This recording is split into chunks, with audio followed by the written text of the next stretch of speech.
Awesome.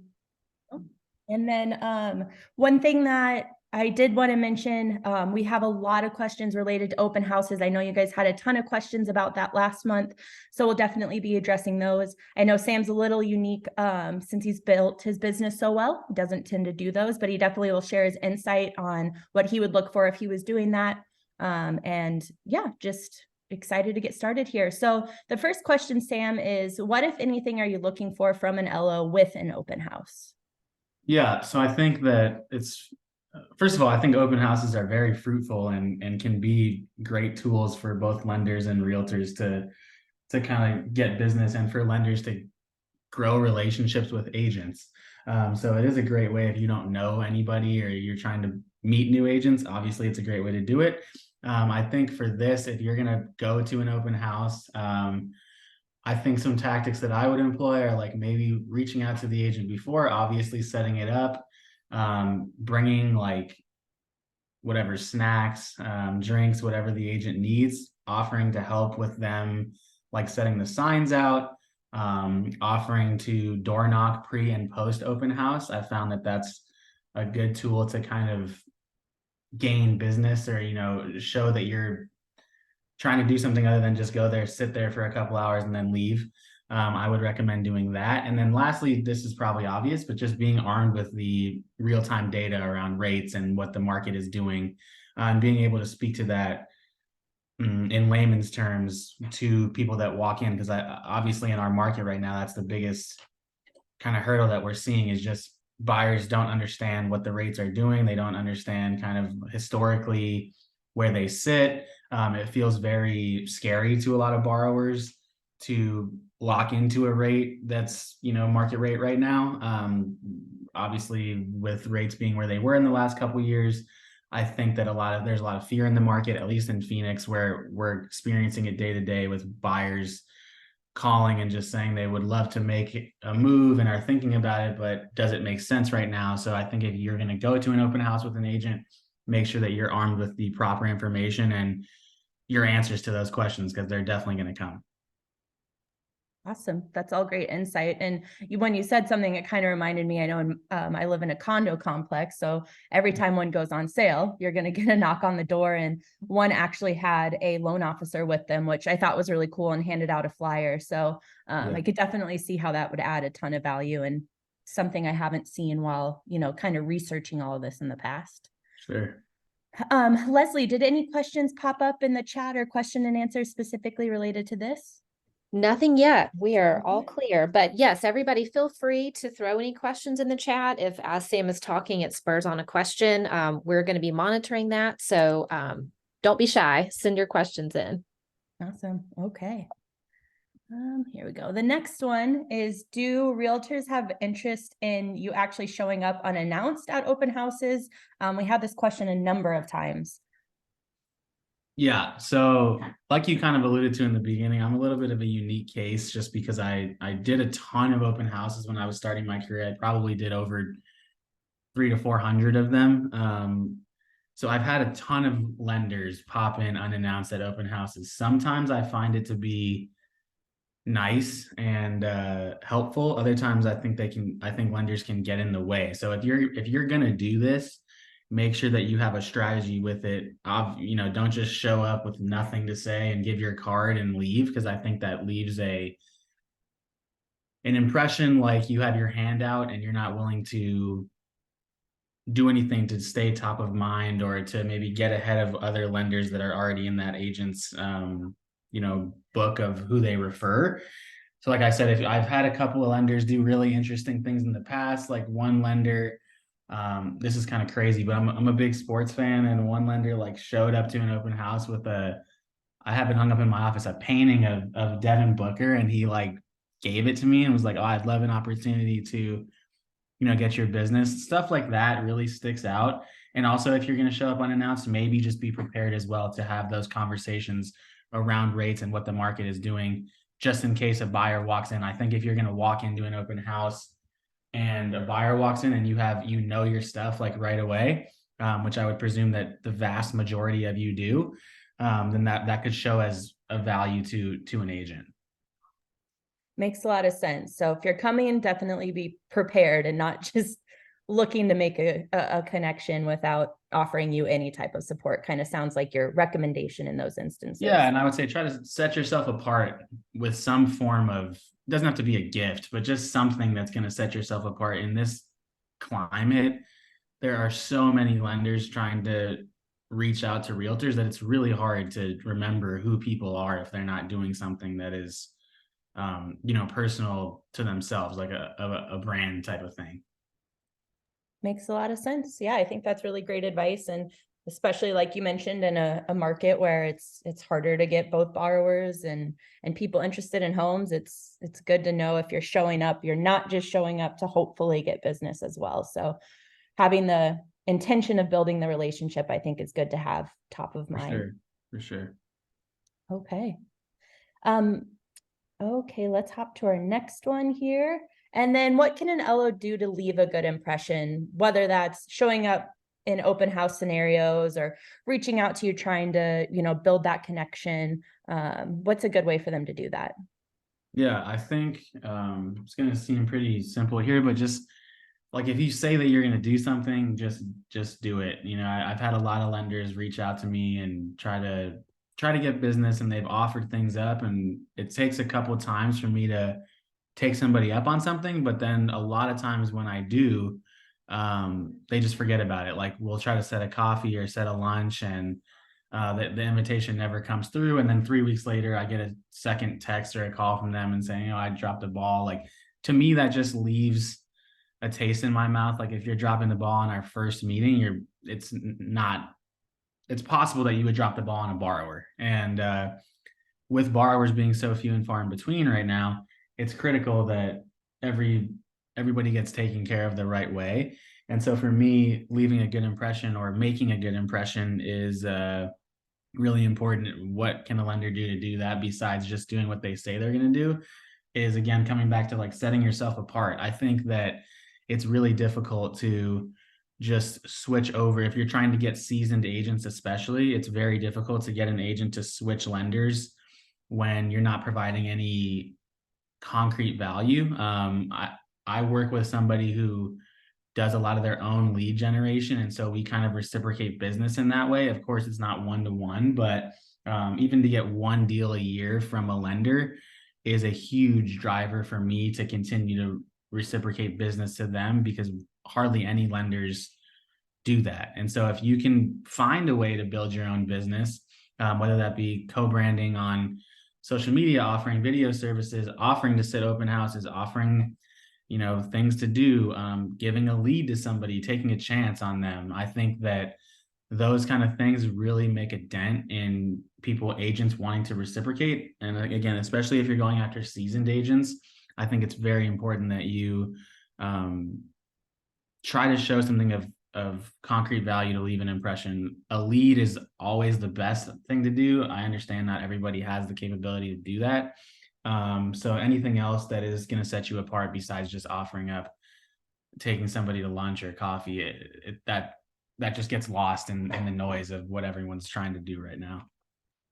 Makes a lot of sense. I know we've heard, in the past, the big thing was take them to coffee, take them to lunch, whatever it might be. But realtors that are out there are busy, and those are really the ones you want to build relationships with. So a good point of building the business relationship, helping grow the business, definitely important. And definitely something I think a lot of LOs probably are aware they should be doing, but I think is really impactful to hear from a really successful realtor that that's really important for your business and building your relationships with them. Super important. To me, that's the number one thing.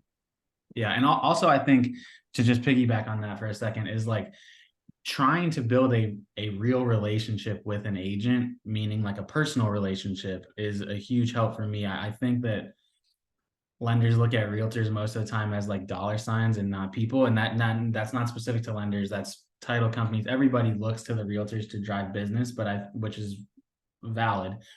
But I think that if you can look at somebody and try to build a friendship with them, as well as doing all the other kind of things that just come along with the business, I think you have a really good chance of getting somebody to switch over. That might seem obvious, but hardly any lenders do that ever. So that's a really easy and good tactic to try to get a few new realtors in your book.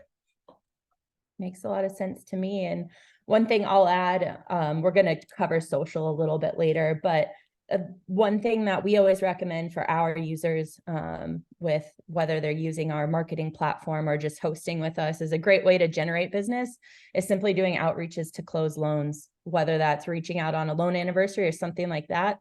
That's a great way for them to start building business, which would in turn, if they've got that relationship with you, when they're ready to go purchase that new home, they refer you as well. So there's a lot you can do with the business you've already closed, that could then provide benefit to the realtors as well. So For sure. co-branding, like you said, on social medias, and whether that's also an email out to an individual, there's a lot you can do with the business you have. So, okay. Leslie, any questions related to any of that?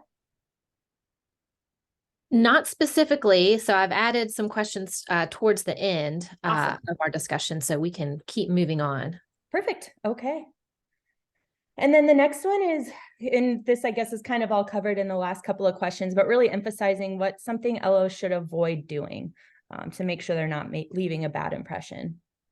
Sure. So I think that when this is for me personally, when LOs are extremely aggressive and asking for business, that is just like an automatic no from me. It's very common in Phoenix to hear people just like after we've done a cross sale or something like that, for lenders to just basically ask me straight up like, hey, can I get on your roster of who you refer? And to me, that's just like, I mean, I just don't do that. So I would say if you're leading with that question, like, can I get on your roster or can you give me a chance at a prequal? Then that's your one of our first like 5 conversations. I would say don't lead with that because it's just the most common thing that we hear. And to me, that automatically puts you in a bucket of like, oh, you're just a transaction driven lender. You're not a relationship driven lender. So I don't work with people like that generally. So that's what I would not do if I was a lender, I guess. No, makes a lot of sense. I mean, I think it drives back to the other things you said, is what makes you want to work with somebody is them providing you, growth with your business and that business relationship, and just outright being like, hey, give me some money. Like, it's Yeah, not going to work. So I think you got to be like a person first. I think it's really easy to get caught up in whether you're a lender, realtor, title rep, whatever it is. I think it's very easy to get caught up in just like trying to get more and more transactions. But I think if you lead with, just being a regular human and trying to be like a cool person and a friend to the realtor that you're working with before you ask for the business, I think that is going to be a much more, although a longer term game in some cases, will be much more fruitful for a lot longer period of time.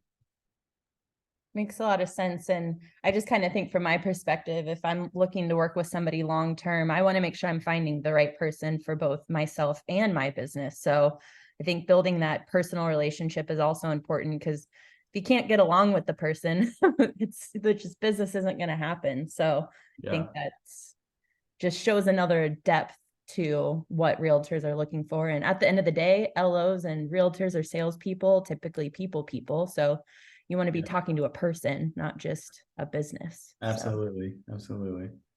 Okay, awesome. Let's hop to the next one here. And then what can an LO do to leave a good impression with you? Again, I know we covered some of this, but really getting into the nitty gritty of it. I know a lot of LOs have asked this in the past. Yeah. So it's similar. I think that like showing appreciation for when a realtor kind of goes out on a limb and gives you a borrower, gives you a shot, I guess. For me, I think it's really important that if I'm going to bring a new lender I have a guy right now who's like trying to get into he wants some of my business. And so he's trying really hard. I met him in a kind of a personal setting. I met him at a golf thing. And so we kind of became friends that way. And we've stayed in touch for a long time. And he's never asked me for business. And then about a week ago, he reached out and was like, hey, I obviously I've known about you for a long time. We've been friends for about 3 or 4 months. I have never asked you, but I'm curious if we can, go to lunch and just I can learn more about your business, right? To me, that's leaving a good impression because I know what he's trying to do, obviously, and I respect it and I understand that's what it is. But he is doing it in a way that is respectful of the business relationships that I already have, and is just seeing. I think he's trying to see if he can slot himself into to be like a situational type of lender, which is tremendous value for me and leaves a good taste in my mouth that he's not just begging me to switch over all my business to him because he thinks he deserves it, basically. So I think if you can do that and then showing appreciation again, like after a deal closes, not necessarily towards me, but like towards the borrower. I love it when LOs send a closing gift or a handwritten thank you note, even if it's tiny. Like it doesn't have to be anything of sizable value, but like I've had lenders in the past who will send out like they'll send pizzas on moving day, or they'll like send little kind of corny gifts at every step of the way, which to me I think are great. They bring up the feel of the team, right? Because I look at it like if I'm going to introduce you to a lender when you're getting pre-qualified, me and that lender are a team. So I want to make sure that that lender is a reflection of me. And if you're going to go a step, beyond what you have to leave a good impression to the borrower, that reflects nicely upon me, which then should drive more referrals, which then I can refer to you. It's like a wheel, right? So we have to keep the wheel going at all times. And a lender generally doesn't do anything to help grease the wheel. They just kind of expect the realtor to do all the gifting and all the follow-up and all that kind of stuff besides the automated things that a lot of lenders have. And so for me, my lender, he's really good at like showing love to the borrower, and in turn that puts money in my pocket, puts money in his pocket, makes me want to refer him more. He refers me more. It's just a big wheel that I like to try to keep spinning at all times. That makes a lot of sense. I've never really thought about that because, typically when you buy a house, a realtor's showing up on your closing day with a gift. But I think the LO doing that makes a lot of sense as well, because just leaves that good impression. Like I remember my realtor doing that. And if the LO had done that as well, I think in my mind as a borrower, I'd be like, no question that I'm going back to them to refinance or when I go to purchase my next home. So I think that's a really easy thing that a lot of LOs could start implementing. And to your point, doesn't have to be expensive. It just shows the relationship there. For So sure. And one more thing I want to touch on with that too is like when I used to work with this other lender. Sadly, he passed away from, I think it was from COVID, but he used to do this thing called an all about you form. And if any of you guys are in the core or are familiar with this, then you know what this is. But an all about you form is basically like a form that he had me fill out when I first met him around like my birthday, my favorite restaurants, my favorite sports teams, just things like that. And then he implemented gifting strategies to me around the things that I liked, right? So that left a really good impression on me when he first did that. And then he actually followed through and sent like little things like a $20 gift card to a coffee shop or a restaurant, just things like that to kind of show appreciation. That leaves an incredibly great impression on a realtor and makes them want to speak your name when a buyer is talking about maybe buying or thinking about getting pre-qualified. Those little things for me make your name stand out, as opposed to just popping into an open house with a donut or emailing and saying, do you have any leads for me? I think that's great advice. And then, I mean, clearly this guy made a great impression on you, right? So when you're going to build those relationships in the future, you have this kind of gauge of, I've had this person be really interested in wanting to build that relationship. And if you start setting those expectations with people, it helps build that business more and more. And the other people trying to approach you are going to have to try a little harder, right? So, Right, exactly. Okay, I like that. And Paisley and Sam, I had a question come up that's kind of related to some of the things you touched on. Awesome. Sam, so one of our attendees has asked, do you like it when lenders attend the closing? Do you think that's necessary or helpful, or what are your thoughts on that? Personally, for me, I don't think it's a huge deal, but I do think it is a huge deal that they're readily available to answer questions during the time of the signing.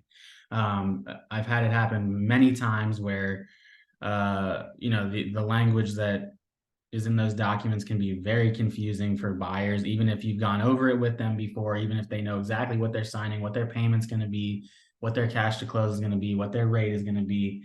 I think that if you're not readily available to at least answer questions during the signing, then it can just become a really stressful situation. So does it make sense to show up? Yes, I think that's like a above and beyond approach. But if you're not going to show up, then you at least need to know when the signing is and just have your phone, available just in case you get a call, because it happens. A lot of times they call me and then I'm, blowing up the lender trying to get a hold of them. So I would say at the very minimum, just be available for questions during the signing. Awesome. Thank you. And another question came in sort of on the same topic we talked about. Juanita has asked, if an LO was to pursue any kind of gifting ideas, this might put you on the spot. You can brainstorm on it a little bit, but she was asking any other small gifting ideas for male realtors in particular. Yeah, that's pretty on the spot. I think like for me, I think it's just a matter of like getting to, and I also understand that there's like a lot of compliance issues with gifting, and I get all of that. So whatever, I understand that. So I think that that comes back to like knowing your agent and like knowing who they are as a person. Like for me, I like what I like, and my lender understands kind of what my hobbies are and what my interests are, and so when he gifts me per se, like we'll go to a Suns game together, we'll go to like a tennis like match together, just things like that that make me like know that he actually is listening and watching to what I'm into as a person. If you don't know them that well yet, I would say for a male, like simple stuff, coffee, like Starbucks gift card, Amazon gift card, like again, with the compliance stuff, that's a whole separate issue that I know it's a big deal. So do with that information what you will. And I'm definitely not very well versed in compliance. So I want to say that, but I think that those are the things that you can do if you don't know the agent that well, or just try really hard to, you don't always have to give them something of value, like even writing a thank you card or showing up at their, office, asking them if you can stop by and just have a chat for a second. I think that these are things that don't cost money that can really show like that you care. A handwritten note, I do 10 handwritten notes every week to just my database. And while it's a little bit time consuming, it really has a good return. I can't track it monetarily, but people often say to me that they enjoy those notes, and I don't get any handwritten notes from lenders, and I personally think that those are valuable. So maybe that's an option as well. Makes a lot of sense. Leslie, anything else? Not specifically. We had another listener just chime in similarly to you, Sam, on the compliance issue. And I think they had just recently taken a continuing education course on that topic. So yes, we're very much on the line of compliance here. So certainly, we would recommend, we're not compliance experts either. We refer to those who are. So certainly in your business, talk with your compliance team about what is and what is not okay before you pursue anything. So definitely like to put that out, and Sam mentioned that as well. So so that's all where we are right now. Okay, awesome. Our next one here for you, what should LOs avoid doing to not leave a bad impression? I guess we've kind of touched on bad impressions a bit, but I know there's things that maybe LOs won't even think of that you're like, ugh, I wish that hadn't happened. Yeah. I would say like I think that for me, I think giving like there's a couple things, right? So being overly salesy to me and my clients doesn't work. There is definitely a lane of clients and people who love that that salesman, like traditional salesman style. That's not me. And most of my business, like 95% of my business is referral based. So a lot of my clients are just like-minded people to me, and we don't respond well to that type of salesmanship. So I think if you're not reading the room when you're communicating with your potential agent or with your borrowers, that's going to leave a bad impression. So avoid like not reading the room, I would say. Another thing I would try to avoid is like just trying to talk so much about how even though the rates are high, it's still a good time to buy historically. Like everybody's heard that 100 times. I don't think that's what's going to get a borrower over the edge in this market. I think it comes down to more of like real strategy and planning, with a borrower and with an agent too. Like I think hearing an LO's real opinion, like as a person and not someone who's trying to make a commission around what the market is doing, is super valuable, because we all have that same line of, like I just said, yes, interest rates are higher than they were 2 years ago, but it's still a good time to buy for XYZ reason, right? Everybody knows that. Avoid just saying that on all your social media and all your communications with your agents and all your communications with borrowers. It just gets to be a little bit monotonous. Like every single person says the exact same thing. So for me personally, if I hear you say something different, then I'm like, okay, wow, you're actually thinking about, you have a perspective around this, not just what the entire industry perspective is at large.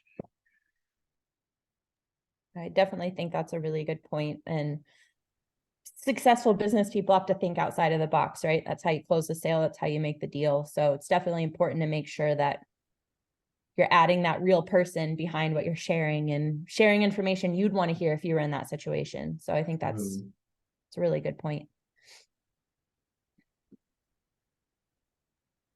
And I've got sort of a related question there for you, Sam, from one of our listeners. So they've asked for, a couple of specific examples of what you've heard LOs say in their introductory calls to you that actually set them apart from other lenders in a good way. That made you say, wow, that's different. I'd love to talk with them further. You can think of anything specific. Yeah, I think for me, I'm trying to remember like the last time that I had one that was in an introductory call. Generally, I'm hearing from LOs when I'm doing a cross sale with them. So like if somebody can give me a bunch of if in a cross sale situation, at least if I don't have to call you, then that's a good sign, right? If you're going to be proactive and say, hey, I know you just got an offer from my agent. This is them. This is the borrower. We've already reviewed all their documentation, blah, blah, blah. I think that right now, also a lot of lenders are getting sloppy with just like the diligence work up front. I've had multiple deals cancel in the last couple months over over lenders saying that they had something and they really didn't, and delayed deals a month, and then you got the rate lock issue and all this kind of my seller is furious and all this kind of stuff. So I would say being proactive on that front of just picking up the phone, calling, saying hello, you have a pre-qual in your inbox from X borrower. We've already fully underwritten them. We can close this in X amount of days. This is my process here. This is who's going to be on my team. We'll be sending LSUs every Tuesday, whatever that might be. Doing that is a big help. Makes a lot of sense. And quick apology, I felt like I had asked some of those questions twice, and I did. When I clicked, it took me backwards. So sorry about that, guys, but I feel like we still got good insight there. The next question people had, and this was, I believe, submitted during the call today, is, do you always recommend new clients get pre-approval prior to discussing a home search?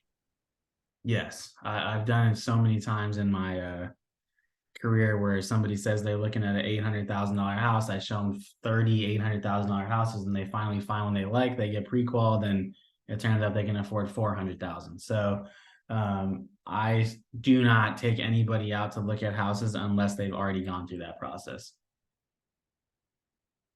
Makes a lot of sense. The next one here. How much contact do you look for from an LO during a deal and between deals? So during a deal, I appreciate once a week LSUs. And that doesn't have to be a phone call or anything like that. Just send over the LSU and, give us an opportunity to look at where the deal is. Between deals, that depends on, how bad I think it depends on a couple factors. How bad do you want the agent's business, and how much stuff do you have to say to the agent that is of substance? I think just calling an agent and saying, "Did you hear about what the Fed announced today?" Or, do you have anything for me? It doesn't do much, but if you can learn more about the agent as a person and maybe try to find some content around things they're into and then make a call, I think is going to yield fruit. And I think the agent is much more excited to talk to you if you say something of note about something they're personally interested in, besides just constantly commenting on what the market is doing. Makes a lot of sense, especially with every week's going to be a different update. It's not really providing a ton of benefit. So I guess to answer that question more concrete, between deals, if you have something of note to say, then reach out. If you don't, and you're just calling to shoot the breeze, that's cool too. But make sure that you know that agent's going to respond well to that and not be like, why are you calling me? Kind of take it on a case by case basis. Makes a lot of sense. Okay. And then which do you prefer, email or phone when LO is reaching out to you?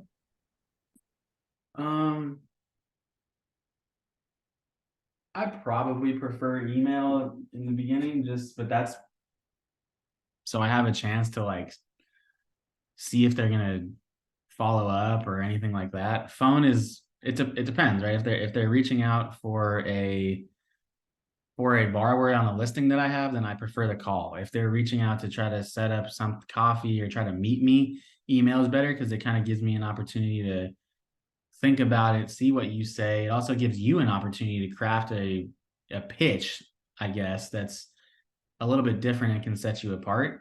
So I would go with email in that sense. But if you're reaching out for a borrower that you already have pre-qualified, I prefer the phone just so we can get a lot of those questions kind of hammered out in a quicker manner. Okay, great.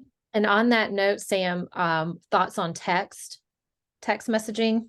Well, I love text, but I'm a millennial, so I definitely am not. I don't know. I'm not biased towards texting anyway. I like text. I'll do it all. Text is easy for me, so I like text. Play to your audience, I guess, with that one. Yes, good point. And then what does your perfect LO referral partner look like? Sure. So I have pretty much a perfect LO referral partner already, and I'll kind of give you a picture of what he looks like. So he is somebody that I've developed a really strong friendship with in the last couple of years. And when I met him, my business was much smaller than it is now, and he was constantly giving me like praise and compliments on how good I was as an agent. And he was also giving me praise and compliments around like how cool of a person I was. And I think that at the time for me, that was really critical. And then he also tried hard to dig into my interests, right? And that all of this is everything that I've said is based on him, because he's kind of shown me like what I like in an LO, in a referral partner. So he was trying to find out my interests. He found them out, and then he acted on those interests. And then on top of that, he drives a lot of his own business, and so he started to give me shots at deals.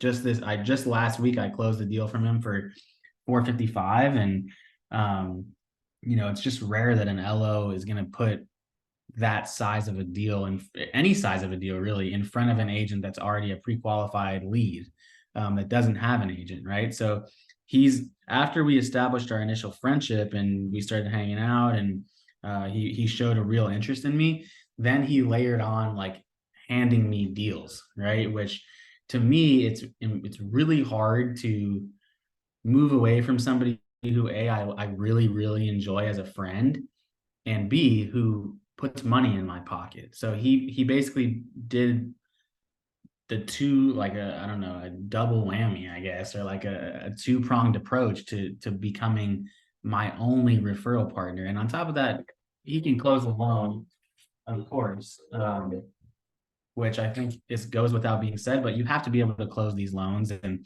at a timely manner and make sure that you're servicing the client right. But once I figured out he could do that, and he was doing these other things, it just became like there's no way that I can refer anybody else. I'm turning away $25,000 a year in income if I go away from him. So I just can't, and nor do I want to. He set up a great system over there, and yeah, I would say that's what my perfect referral partner looks like.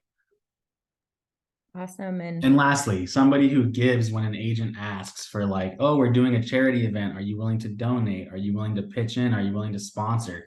He always says yes, no matter what. And to me, that shows support. Yeah, I think those are all good points. And I know another realtor who's also really successful in Phoenix as well. And her LO is her best friend, and they've built a really great business the way that you're saying. So I think just finding those people you actually build a relationship with, and like we talked about earlier, actually want to be around, I think is really great. Absolutely. So Absolutely. okay, let's hop to the next one here. As a lender, how would you recommend they differentiate their approach to selling and listing agents? This is a tough one. I think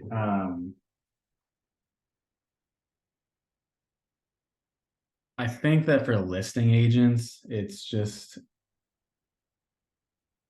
going to come back to more the same, right? You got to give the agent all the upfront kind of collateral around, like, buy down programs and all the programs that you have, right? And everybody is expecting that. So just know that when you're talking about buy down programs and creative programs and whatever you can do to help the buyer get a lower rate and get into the house, everybody knows that, and everybody is expecting you to say that. So if you can say something different, and what could that be?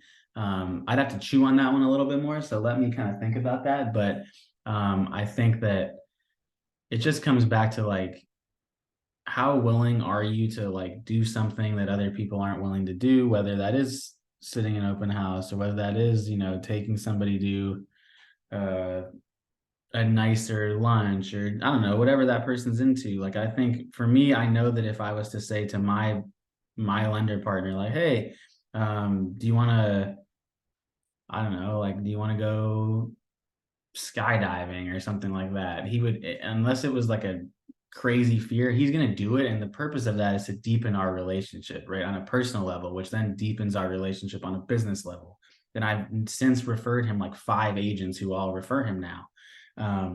So to me, that's something that you can do to differentiate your approach rather. And also, when it comes to your socials and your communications with agents, just be yourself. I think it's so much cooler and so much more effective when people show who they are as people. I think as industry people, realtors, lenders, title people, we're so scared of, like, putting ourselves out there with, like, what our hobbies are, what kind of music we listen to, what kind of, I don't know, anything that makes you a person, that sets you apart from other people. I think we're oftentimes very nervous or scared to show that off, and fear that we're going to get some backlash from some of our referral partners, when in reality, that's probably not going to happen. And if it does, why do you want to work with somebody who doesn't jive with you as a person anyway? It's just never worth that. So I would do those kind of things. Think about your overall approach, how you market yourself, and then try to find those like-minded agents that are into the same things you're into. It's just easy conversation, and makes you more interesting and more memorable. Awesome. All great insight.